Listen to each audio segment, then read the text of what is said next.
Hi guys, thanks for tuning into the Help Others movement. I've got a special guest here with me today, Elliot Stevenson. You're all the way from the US. Thanks for joining us. Yeah, thank you for having me. So Elliot here is an improv teacher and also a performer. In the next couple of minutes, he's going to show you how you can use improv to improve every area of your life. You can be a better negotiator, a better spouse, better quality relationships.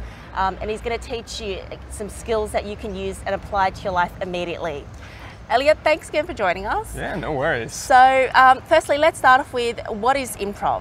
Yeah, so improv is it's a theatrical art form that the basis of which is saying yes and. So that's the first step in any improv scene is saying yes and. It's all made up on the spot based off of an audience suggestion. And from there, the performers build scenes together. Wow. And so how does that then, like I've seen you perform and it's just some of the most amazing thing that I've seen. It's like honestly hilarious. And I also realized being one of your improv students, it's also helped me with develop better quality relationships in my life.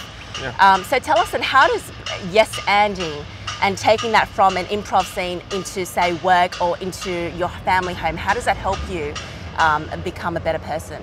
Yeah, so as humans, we actually say no quite a lot. It's sort of trained into us to say no from the time we're kids, where you're constantly hearing kids told, no, don't jump on the couch, no, you can't have ice cream, no, no, no. And so getting us trained into saying yes more will help us find agreement with the people that we're in relationships with and working with. And it will help build on those relationships by yes-anding.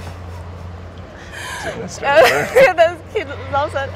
And okay, so yeah, and but by yes-anding, I've actually used that in my personal job. So for example, I was, I'm working marketing. And I had have very predictable conversations with our finance department who likes to cut budgets, and then I used your technique one day, and I said, instead of saying no but to something she suggested, I said yes and we should also look after our customers in this way, and it was just a much smoother relationship. Yeah. And the meeting went faster, everyone has the same objectives, and we just basically got to the end goal, and we had and I just kept yes anding.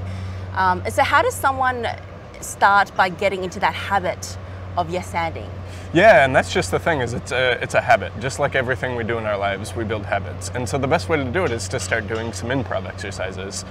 Start, yes-anding in areas of your life you wouldn't normally yes-and in. And there are a couple of key exercises you can do. The first thing I always suggest is find someone that is your friend, your spouse, or whatever, and just have a conversation where both of you do nothing but say yes and.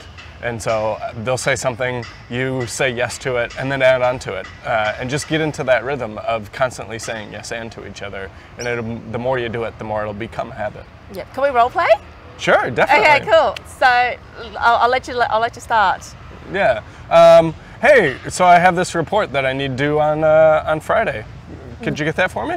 Yes, I can get that to you on Friday. And I could do it in the afternoon if that helps. Oh, that would be wonderful if you get it in the afternoon, because then I can get it off to the client that much earlier. Yeah, and the client is so important for us. It's so great that you landed that big budget. Yeah, and without the help from you and all of your staff, we wouldn't have been able to convince them to land it. So we really appreciate all the hard work that you've done. Oh, it's all teamwork. Yeah. It's all teamwork. Yeah, awesome. See how awesome that is? So yeah, you could just use that, try that in your next meeting, and I can guarantee you it's going to help you have a better quality relationship. Yeah. And also, one of the things you've taught me is that there is actually a science behind it. It's not, tell us about how, it activates the prefrontal cortex. Yeah, so there's actually a lot of research happening currently around improv. And it's the thing that improv does is it gets you thinking faster and on your feet, right?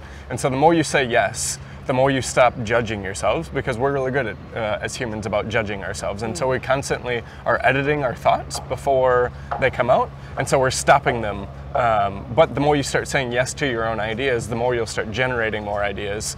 And it's just kind of a snowball effect of you say yes, and then it just keeps building, and you keep coming up with better and better ideas. And that activation of the prefrontal cortex is what Mel Robbins talks about in the 5-second rule. So it's like, you know, we constantly stop ourselves from doing things that we want to, and then because fear kicks in, or you know, the habit of stopping yourself kicks in. But when you get into a new habit routine of just doing the things that you want to do, saying the things you want to say, you actually feel like you have better control of your own relationships as well, and you develop a better more confident communication skills. Yeah, definitely. Yeah, it really affects all aspects of your life the more you start saying yes and. Yeah. And one of the things that I've also realized when we're role playing in your classes is that people often forget to listen. They listen to respond. They don't listen to actually digest what the other person is saying and react. Yeah, exactly. And that's, as humans, we're taught how to talk, we're taught how to write, we're taught how to read, but no one teaches us how to listen, right? And so improv does that as well. I mean, there's a ton of exercise we do where it really just teaches you how to listen and be present in the moment, and be able to take in what the other person is saying and then respond to that instead of responding to the thing that you just wanted to say all along. Yeah. So yeah, listening is huge in improv. And when you listen, you actually capture opportunities as well.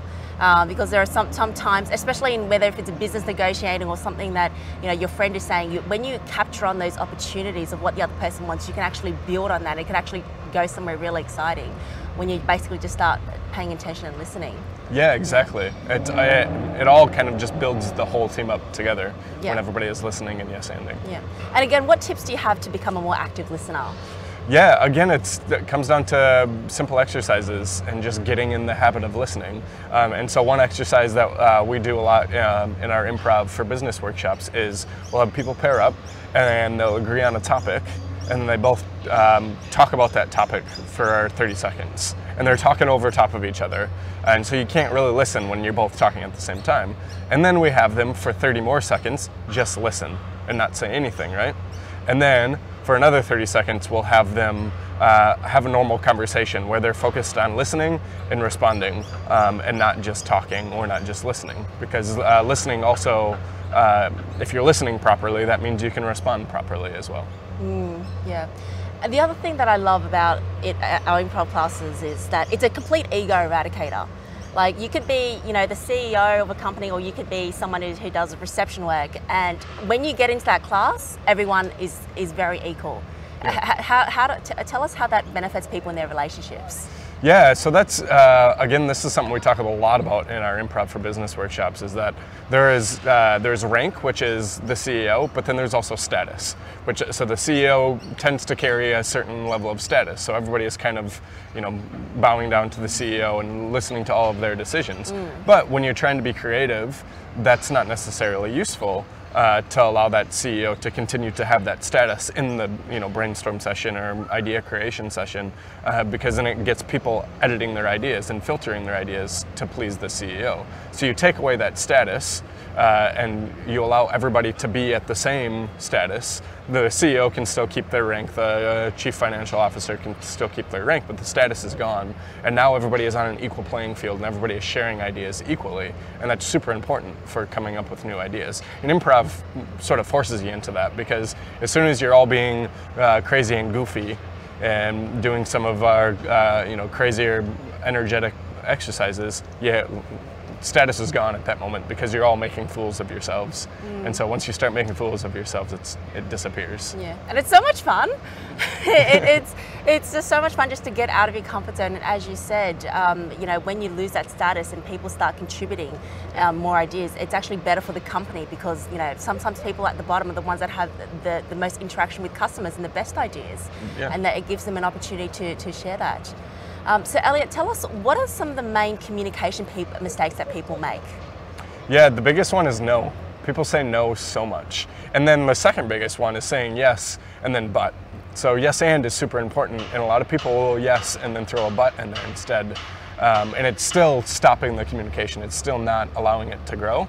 And so those are the biggest two. And then the other one is just not listening. I mean, you know, people, like you said, just listening to respond instead of listening to add on to what is being said. Yeah. And tell us, how has it changed, how has improv helped you in your life personally? Yeah, I went from not really knowing what I was doing in life and being really worried about what society expected and like, oh, I need to have a life planned by the time I'm, 30, I should be married and have kids and a house and all of that. And it sort of allowed me to just kind of go with it and just kind of do what makes me happy. And I just yes and to all the opportunities that are presented to me. And I just see where they're going and not worry about what I'm supposed to be doing and just worry about what I'm going to be doing. Wow, because you had a master's in architecture, so you went from being in architecture to doing something completely to following your heart. Yeah, exactly. And architecture was a great field and I really enjoyed it, but it was not what I wanted anymore. And so improv really allowed me to be like, you know what, that's not working. So say yes to a new opportunity and just change path. Yeah. And are you happy with where you are at the moment? Oh, definitely. I have experienced some amazing things over the last 5 years since I've started doing improv.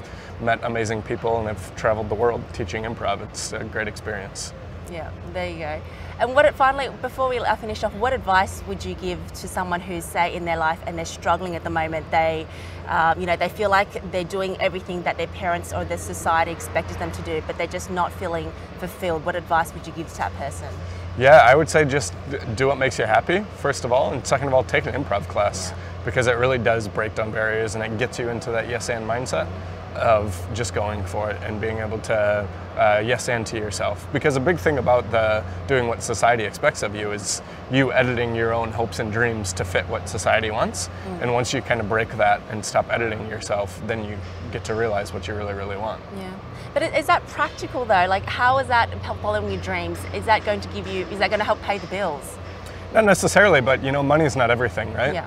And from what I've discovered of traveling and just chasing my dreams, is it always works out. I always find a way to pay the bills. I always find a way to make sure I have a place to live. Like, if you're chasing your dreams and you just yes and the opportunities, you'll find a way. There's always a way. What an inspiration. And to add to that, what I've also found in our scenes is that it doesn't matter how, whenever we act things out that could be like a traumatic situation, it's always funny. Yeah. The audience always finds it funny. So yeah, I love the way you said that, just chase your dreams and, find things that are inspirational, things will always work out. So Elliot, thank you so much for being here. Yeah, no worries. It's been an absolute pleasure. Where can people connect with you? Yeah, so on social media, on Facebook at Elliot Stevenson, and then on Twitter at Captain Jiggyfly. Yeah. And also you teach at the Laugh Masters Academy in Sydney. Yes, I do. And they're one of they're the only theater in Sydney that teaches Chicago-style long-form improv. Yeah. And so check them out. Okay.